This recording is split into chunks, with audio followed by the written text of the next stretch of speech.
Okay, so today I thought I would just give a little review on these Radiodity GM30 GMRS radios. Just a little overview. I really like them. I've had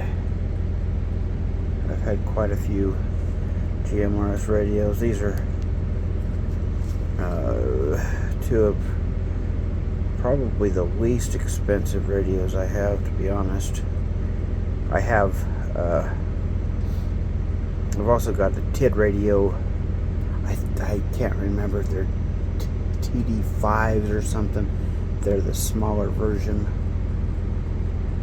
Or no, they're the exact same version as this, just branded TID radio instead of Radiodity.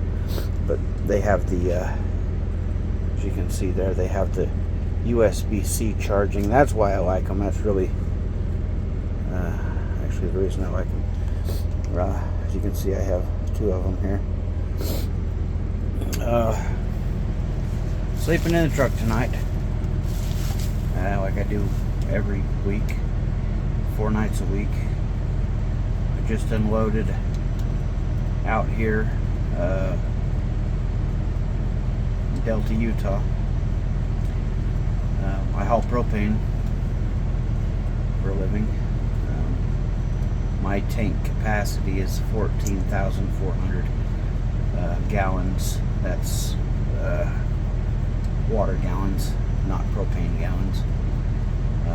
The amount of propane I actually had in there today was 11,800 gallons. So still pretty heavy. That comes out to being something like 105,000 pounds of propane. It is what it is. I started about 8:30 this morning or so, and finally ended up getting here around 9:30. So it's been a pretty long day.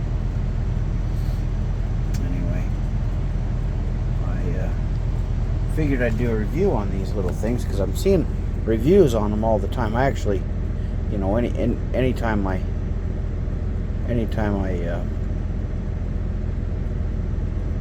get a new radio, I like to review it, myself. I'll get on YouTube and review it.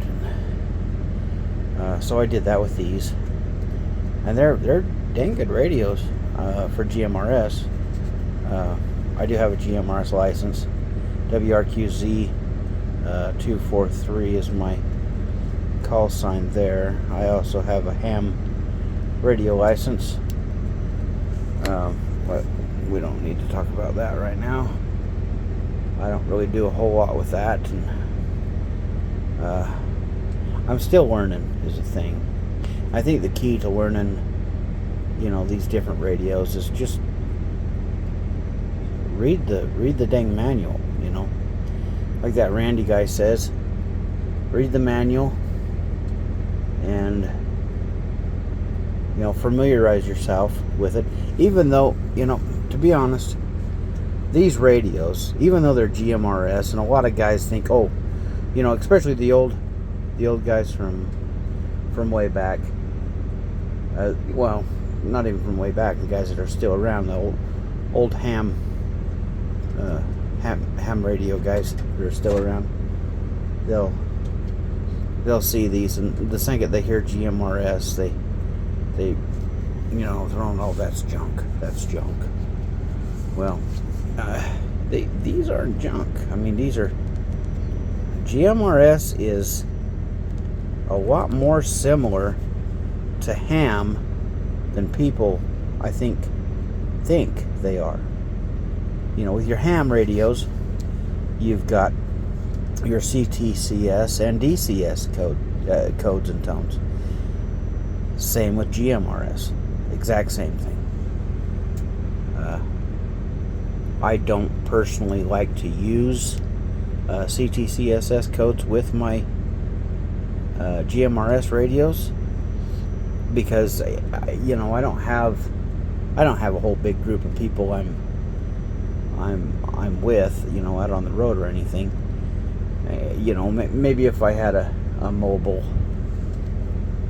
but even still, you'd want it kind of open, because at least here in Utah, it's still kind of a dead service, to be honest with you.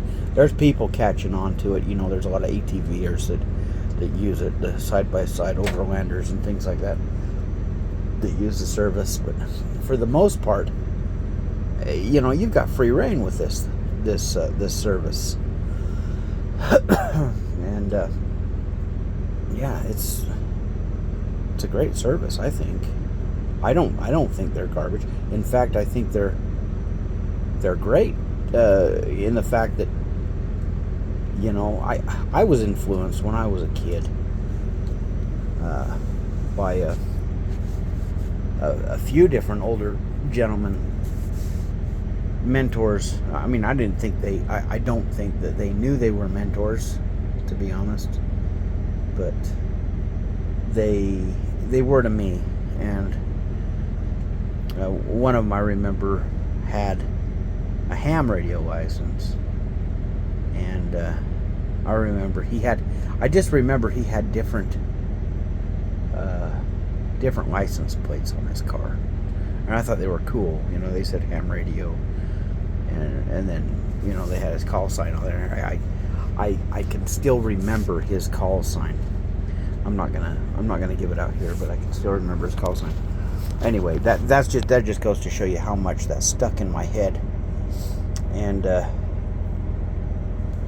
so because of that, I saw him use those radios a few times. He was a youth leader in my church, and I was one of his youth, I guess.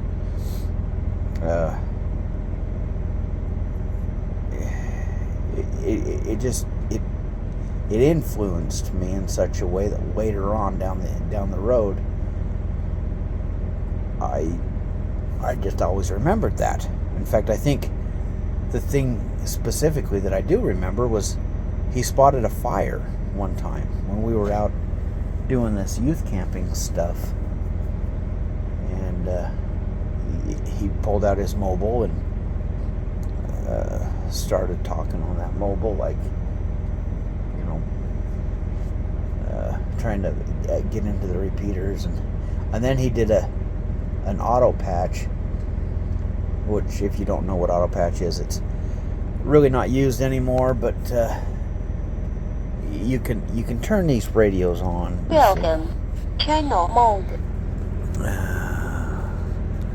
WRQZ 243 testing, radio testing.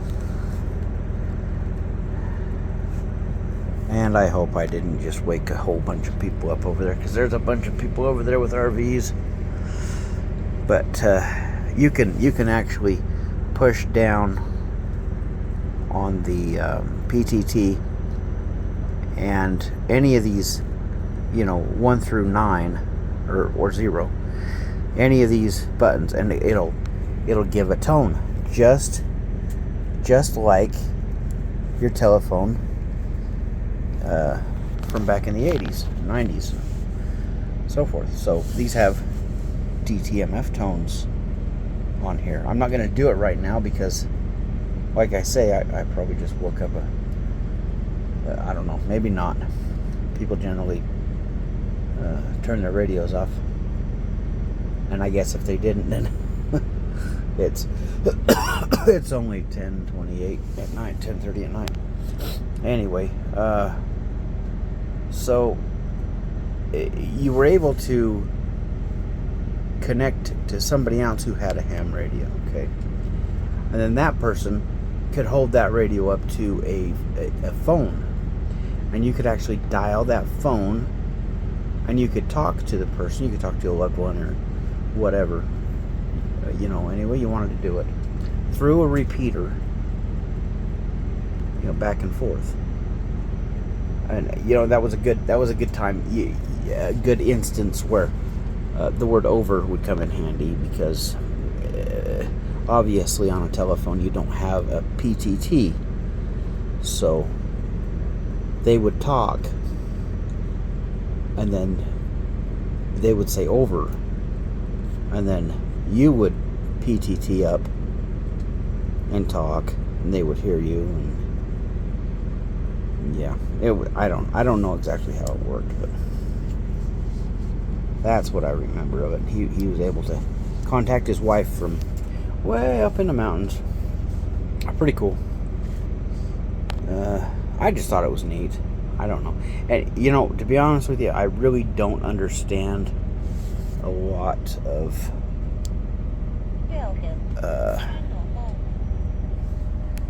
how these machines work. You go from machine to machine. When I say machine, I mean radio, little HT or what have you. I'm trying to figure out why that one has kind of a brown hue to it. This one over here compared to that one over here. It's coming up that way on here too. But it still works just fine. Anyway. Yeah, it still works just fine. Anyway, what I really like about these is these ones I can charge with my USB-C. So the same cord here that I have for my cell phone.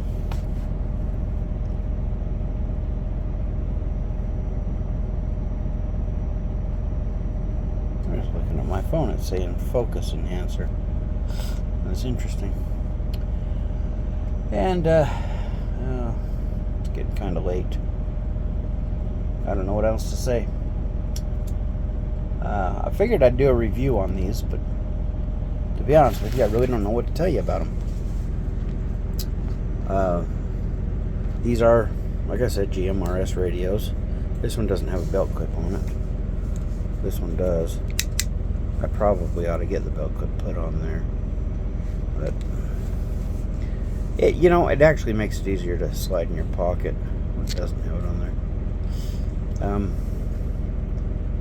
These antennas are not aftermarket. You can see there they've got a little set screw. Right in there. So if you wanted to take that off, which you can do with GMRS, you can mix and match whatever antenna you think is going to give you the best gain or whatever. Yeah, so I mean, I've got probably 20 radios. When I got into the hobby, I kind of went crazy with it. Most of them are GMRS radios. I do have a few ham radios. But like I say, I mean, I'm just not, I'm not the type that can pick a radio up and just punch in the numbers and know where to be, know exactly what frequency to be on. I went and I passed the test. I've been able to finagle a few of my radios. I've got a Yaesu 60. I can't remember what it is. It's the tried and true one, the one that's been around forever and ever. All these older guys told me this. If you want to get something that's a little bit more expensive than a Baofeng, which I've got about 6 Baofengs, go ahead and get a Yaesu FT60. That's what it is. And so I did. And it's got about 1,000 channel memory, I think, and it makes a great scanner. That's actually what I use it for, because I practiced one day getting all the local police station or local police agencies around my house. I practiced getting all those in there, and I've got a few repeaters in there, but I don't know which ones I've got in there. I mean, they're not tagged with the repeater codes, and it's almost and I wouldn't be able to memorize that anyway, because every repeater has a call sign, just like people have call signs. And you can usually alpha tag that into your radio, but then you have to memorize, okay, this alpha tag is for, or that, this alpha tag is for this repeater, this one's for this repeater. Or they have names, some of them have names like the Mountain Ridge or Mountain View repeater, or I'm just making stuff up now, but something like that. And I guess you could put that in there, but a lot of these radios will only take 6 or 7 characters, so you're kind of limited that way. So I guess what a person could do is take and write those down on a piece of paper. But then you'd have to carry that piece of paper around with you all the time. If you traveled, I guess you could just enter those repeaters that you wanted for that trip. That could work, I guess. I don't know. It's still kind of confusing to me. I can work my way around it. I would be scared in an emergency because I really don't feel like I'm up to par with how to do it all yet. Should make it more of a goal to really kind of work on it a little better. And yeah, so anyway, this has been kind of a really kind of a review of these Radiodity GM 30s, which isn't really a review at all. It should be just a showcase of my feelings and thoughts on the units themselves. The other day I was over in Cedar City, Utah, and my buddy, who's got another GMRS radio, he was coming into Cedar City. He was probably 19 miles away from me, but way up in the mountain pass, coming down into Kanosh. And we were able to talk with this little radio. They say they're rated at 5 watts. I don't know if they are or not. It really doesn't matter. If you're line of sight, you're probably going to hit the person, though. So, even with 3 watts or 5 watts, you're probably going to be able to get out to them at least. It's probably going to be a little bit choppy, but you should be able to get out with 5 watts, maybe even 3 watts. And so I don't know if this has got 3 watts or 5 watts or what, but it's on high. I did figure out how to toggle between the high and the low on the channels that you can do that. With GMRS, there's a few channels that are shared with FRS that you can't toggle. I think it might be like 8 through 14 or something. Anyway, we were able to talk to each other. It's kind of cool. Anyway, those are my thoughts on the GMRS service. I won't say too much about the radio itself because I don't think I can do it justice. They're great little radios. And keep in mind, I have radios that are several times more expensive than these little things. These are great radios. I think, personally, these are a cut above the Baofeng radios. Anyway, gonna camp here tonight. I am in Delta, Utah, the Sawtooth Caverns, by the IPP, or it's a power plant, international or interstate power plant, something like that. Anyway, that's it for me. I think I'm going to bed.